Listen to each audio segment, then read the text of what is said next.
ہیں۔ اے اللہ کے محبوب بندوں، میں آپ سے ایک بات کہنا چاہتا ہوں اور ضرور کہوں گا۔ وہ بات یہ ہے، کاروبار کے لیے پوری زندگی باقی ہے، کاروبار لمبا پھیلانے کے لیے 11 ماہ باقی ہے میرے بھائی، اسفار کے لیے 11 ماہ باقی ہے میرے بھائیوں، باہر ٹہلنے کے لیے 11 ماہ باقی ہے میرے بھائیوں، تفریح مذاق کے لیے پورے 11 ماہ باقی ہیں۔ ارے ایک مہینہ رمضان ایسا گزار لو، ایک مہینہ رمضان ایسا گزار لو کہ جب رمضان کے آخری دن آئے تو خود بخود آنسو نکلنے لگے۔ اے میرے اللہ، یہ رحمتوں والا، یہ برکتوں والا، یہ بخشش والا، یہ نجات والا، اے اللہ آج یہ مہینہ ہم سے جدا ہو رہا ہے میرے بھائی، خود بخود رونا آ جائے، بجائے اس کے کہ اب ہم یہ کہنے لگے ارے یار اب تو 7 ہو گئے ہیں، اب بچے ہیں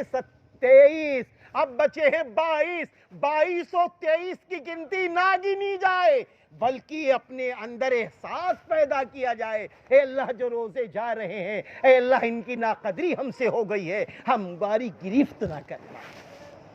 میرے بھائیوں، اللہ کے محبوب بندوں کا عالم جب بھی یہی تھا، آج بھی یہی ہے۔ قسم خدائے پاک کی کھا کے کہتا ہوں، ہم لوگ اللہ والوں کے قریب آپ بھی رہے ہیں، ہم لوگ بھی رہتے ہیں، اللہ والے تڑپتے ہیں جب ایک دن روزے کا بڑھتا ہے تو رات میں اظہار تشکر میں ایک طرف شکر ادا کرتے ہیں اور دوسری طرف کہتے ہیں اے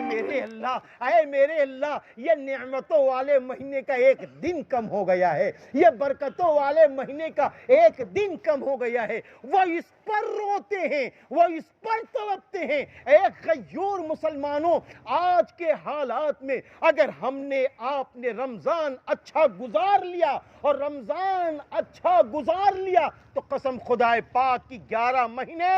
دنیا ہمارے اور آپ کے قدم چوم لے گی۔ کیوں